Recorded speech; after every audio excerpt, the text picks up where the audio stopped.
এত মানুষ কান্দে, এত মানুষের বিবেক জাগ্রত হয়, স্বরাষ্ট্রমন্ত্রীর বিবেক জাগ্রত হয় নাই। স্বরাষ্ট্রমন্ত্রী আপনার সন্তান, আপনার পরিবারের এরকম চেহারার বাচ্চাদের চেহারা কি আপনার মনে পড়ে না? সকাল থেকে এই পর্যন্ত যা দেখলেন, আপনার বিবেক কি কাঁদেনি? আপনি কি মায়ের কাছে, বাপের কাছে গিয়ে ক্ষমা চাইতে পারেন না? শুধু রাজধানী ঢাকা নয়, যারা গণমাধ্যমে, সংবাদপত্রে সোনার টুকরা, ফুটফুটে চেহারার রামেসার দৃশ্য, এই খুনের কাহিনী যারা পড়েছে, মহানগরী উত্তরের আমি তার বাড়িতে গিয়েছেন, আমাদের অনেক নেতারা গিয়েছেন, তাদের যে আবেগ, তাদের যে কষ্ট, তাদের যে বেদনা, তাদের মধ্যে যে অপরাধ বোধ এবং ব্যর্থতার বোধ, যে গ্লানি নিয়ে আমরা আপনাদের সামনে দাঁড়িয়েছি, সেই বেদনা ভাষায় প্রকাশ করার ক্ষমতা আমরা যেন হারিয়ে ফেলছি।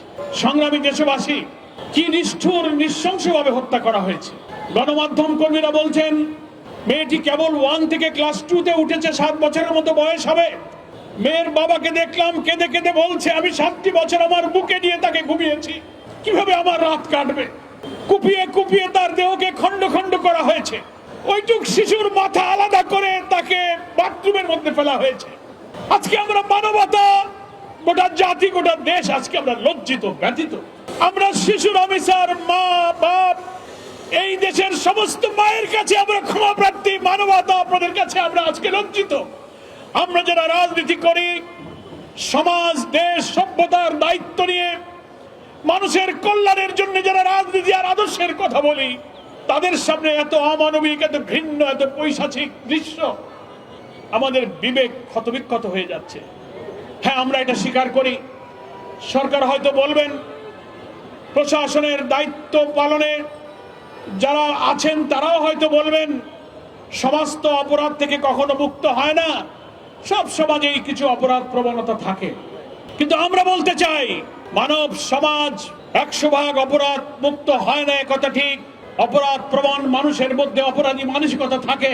তাই বলে সেই অপরাধ, এত নিষ্ঠুরতা, এত বর্বরতা, এত নৃশংসতা, দিনের বেলা কলিজার টুকরা মেয়ের গলায় ছুরি চালিয়ে মাথা আলাদা করতে পারে, এই নৃশংসতাই আমি জাহিলিয়াতের বর্বরতাকে হার মানিয়ে দিয়েছে। দেশের মানুষ কাঁদছে, মায়েরা কাঁদছে, পিতা ক্ষোভে দুঃখে বলছে, আমি বিচার চাই না, বিচার হবে না, আপনারা বিচার করতে পারবেন না। তারপরেও আমাদের স্বরাষ্ট্রমন্ত্রী, অনেকে স্বরাষ্ট্রমন্ত্রী বলেন না, উনাকে বলেন সর্বমন্ত্রী। এত মানুষ কান্দে, এত মানুষের বিবেক জাগ্রত হয়, স্বরাষ্ট্রমন্ত্রীর বিবেক জাগ্রত হয় নাই। পৃথিবীর বিভিন্ন সভ্য দেশে, উন্নত দেশে, গণতান্ত্রিক দেশে আমরা দেখেছি, রেল দুর্ঘটনা হলে রেলমন্ত্রী পদত্যাগ করে, দুর্নীতির অভিযোগে অভিযুক্ত হলে উন্নত দেশের মন্ত্রীরা পদত্যাগ করে প্রাইম মিনিস্টার ক্ষমতা ছেড়ে দেয়। স্বরাষ্ট্রমন্ত্রী আপনার সন্তান, আপনার পরিবারের এরকম চেহারার বাচ্চাদের চেহারা কি আপনার মনে পড়ে না? সকাল থেকে এই পর্যন্ত যা দেখলেন, আপনার বিবেক কি কাঁদেনি? আপনি কি মায়ের কাছে, বাপের কাছে গিয়ে ক্ষমা চাইতে পারেন না? আমরা বিকাল পর্যন্ত যতটুকু জানি, এখনো আপনারা জাননি। আপনারা একটা ঘটনা ঘটলে শুধু অন্যের উপরে চাপিয়ে দেন। জামাত ইসলামী সহ বিরোধী দলের উপরে বলেন তারা মব সৃষ্টি করে। আমরা পরিষ্কার সরকার এবং দেশবাসীকে বলি, জামাত ইসলামী কোনো মবের রাজনীতি করে না। মিরপুরে আপনারা আপনাদের উস্কিয়ে দেয়া, দেশকে অস্থিতিশীল করে বিরোধী আন্দোলনকে সাবোটাজ করার জন্য আপনারা মাজার ভেঙে হামলা করে আপনারা সেটা ইসলামপন্থীদের চাপিয়ে দেওয়ার চেষ্টা করেছেন। সব কিছুতেই আপনারা বিরোধী দলকে আবিষ্কার করার চেষ্টা করেন।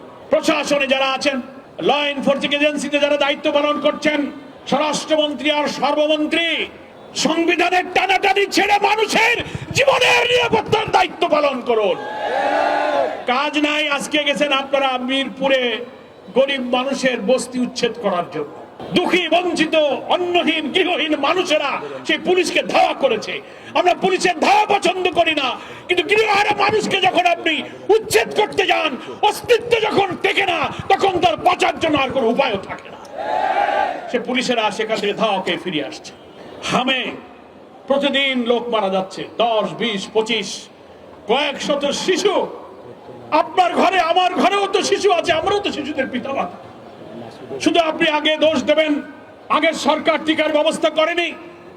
এই হামের প্রাদুর্ভাব যখন শুরু হলো, সেই সময় টিকা হয়নি বলে কি আধুনিক চিকিৎসা বিজ্ঞানের এই সভ্য জগতে হামের মধ্যে একটা অসুস্থতায় শিশুদেরকে হসপিটালগুলোতে বিশেষ আধুনিক বিশেষায়িত চিকিৎসা দিয়ে এদেরকে জীবন রক্ষার চেষ্টা কি করা যেত না? আপনারা সেই ব্যর্থতা ঢাকার জন্য সবকিছু কি আপনারা পিছনের লোকদের উপর দায় চাপাবার চেষ্টা করেন। আইন শৃঙ্খলায় আপনারা জনগণের হক আদায় করতে পারছেন না। নিরাপত্তা আপনাদের কাছে দেওয়ার মতো কোনো চরিত্র নাই। আজকের সভাপতি বুলবুল ভাই কি বললেন, মিডিয়াতে এসেছে বিএনপির এক নেতা সফরে যাবে, সে টেলিফোন করে বলছে, টেলিফোন তার অডিও সংলাপটা ভাইরাল হয়েছে, সে বলছে আমাদের এক বিএনপির নেতা আসবে, 15-16 বছরের একটা বাচ্চা মেয়ে জোগাড় করে রাখো। সি সি সি সি সি ঘৃণা এবং ধিক্কার জানাই বিএনপি, ছাত্রদল, যুবদল, তাদেরকে আপনারা এই যৌন লালসার লোলুপ শিক্ষা আপনারা দিচ্ছেন। ধর্ষণ, যৌন বিকৃতি, যৌন উন্মাদনায় লালসা বিএনপির নেতাদের মধ্যে কি পরিমাণ তৈরি হয়েছে। নেতার সফর উপলক্ষে মেয়ের জোগাড় করতে হবে, এই যদি রাষ্ট্রীয় ক্ষমতায় থাকা দলের চরিত্র হয়, তাহলে এই ধর্ষণ যারা করে, নৃশংসতা যারা করে, সব জায়গায় এই দলের লোকদের মদত এবং সাহায্য আছে। শুধু গ্রেফতার করে মানুষকে সামাল দিলে হবে না, এমন বিচার করতে হবে প্রত্যেকটি শিশুর পিতার হৃদয় যেন প্রশান্ত হয়।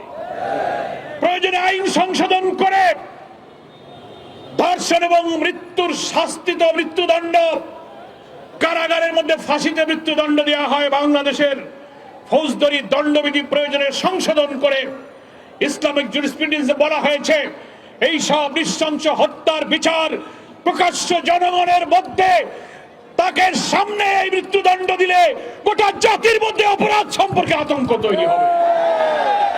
প্রয়োজনে আপনি তাই করুন। নৈতিক শিক্ষা, ইসলামী শিক্ষা, মানুষের অন্তরে আল্লাহর ভয়, আখিরাত পরকালের ভয় সৃষ্টি করার জন্য জামাত ইসলামী আলেম ওলামারা যেখানে ইসলামী শিক্ষা নৈতিকতার কথা বলে আসে, তখনই আপনারা বলেন উনাদের উপরে জঙ্গিবাদের ভূত চেপেছে। ইসলামী নৈতিকতা তৈরি না হলে এইভাবে আপনার শিশুরাও ধর্ষিত এবং নিষ্ঠুর ভাবে নিহত হবে। ফলে শুধু আইন দিয়ে, শুধু পুলিশ দিয়ে মানুষের জীবন রক্ষা হয় না, তার জন্য নৈতিকতা, চরিত্র, মানুষের অন্তরে আল্লাহর ভয়, আখিরাতের ভয় জাগানোর মতো শিক্ষা তৈরি করতে না পারলে এই নিষ্ঠুরতা থেকে বাঁচার আর কোনো পথ আমাদের নেই। প্রিয় ভাইয়ের আমার, আজকের সভাপতি আপনাদের কাছে অনুরোধ করেছেন আমরা আমাদের এই ছোট্ট কন্যার হত্যার প্রতিবাদে কিছুটা বিবেককে সান্ত্বনা দেওয়ার জন্য অন্তত বিক্ষোভ করে অন্তত হৃদয়টাকে প্রশান্ত করব।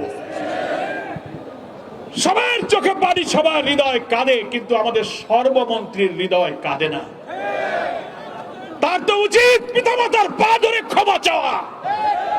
গোটা জাতি অন্তত দেখতো যে না, সেও একজন পিতা, এই বর্বরতা তাকেও ব্যথিত করেছে, হৃদয়কে আপ্লুত করেছে। এতটুকু সভ্যতা, এতটুকু মানবতা দেখাতে পারেননি। সেই জন্য আমাদের সম্মানিত আমিরে জামাত ডক্টর শফিকুর রহমান আজকে হজে যাওয়ার সময় বিমানবন্দরে বলে গেলেন শিশু রামিসাকে, শিশু মামুনি রামিসা, তোমার কাছে আমরা মানবতা, আজকে তোমার কাছে আমরা লজ্জিত, আমরা আজকে ক্ষমা প্রার্থী। আসুন সম্মানিত ঢাকাবাসীকে বিবেকের তাগিদে, বিবেকের ক্ষোভ, এই বেদনা প্রশমনের জন্য অন্তত আমরা কিছু করতে পারি আর না পারি, ওই সন্তান হারা মা বাপের হৃদয়কে সান্ত্বনা দিয়ে তার দৃশ্যমান বিচারের জন্য আমরা আল্লাহু আকবার ধ্বনি দিয়ে রাজধানীতে আমরা আমাদের বাহুকে স্লোগানে স্লোগানে উচ্চকিত করি। সাংবাদিক বন্ধুগণ, দেশবাসীকে আহ্বান জানাবো, মিডিয়ার অপপ্রচার গুজবে কান দেবেন না। কিছু হলেই জামাত শিবিরের দিকে আপনারা ঠেলে দেবেন। জামাতের এমপিরা চাল চুরি করে, গম চুরি করে, এই যত মিথ্যা প্রচার সবগুলো হচ্ছে গুজব, গুজব, গুজব। এআই দিয়ে ফটোকপি, ফেসবুকে নানান প্রচার করে জামাতের এমপিদের নৈতিকতা, সততাকে ম্লান করার জন্য একটি পরিকল্পিত সিন্ডিকেট তৈরি করা হয়েছে। আপনারা কোন অপপ্রচারে কান না দিয়ে আসুন। এই সমাজ ভাঙতে হবে। এই জাহেলি সমাজ ভেঙে আল্লাহর বিধানের সমাজ ছাড়া এই নিষ্ঠুরতা থেকে বাঁচার কোনো বিকল্প পথ নেই। মান আল্লাহ আমাদের সকলকে ক্ষমা করুন। শিশু রামিসার পিতামাতার কলিজায় ধৈর্য দিয়ে হৃদয়কে প্রশান্ত করুন। এবং প্রকৃত অপরাধীর দৃশ্যমান শাস্তি হোক সেই দাবি করে, সেই আশাবাদ ব্যক্ত করে আজকের সমাবেশে আমার বক্তব্য এখানে শেষ করছি। এখন মিছিলে আপনারা যাবেন। আমার তৌফিক ইল্লা বিল্লাহ। আসসালামু আলাইকুম ওয়া রাহমাতুল্লাহি ওয়া বারাকাতুহু।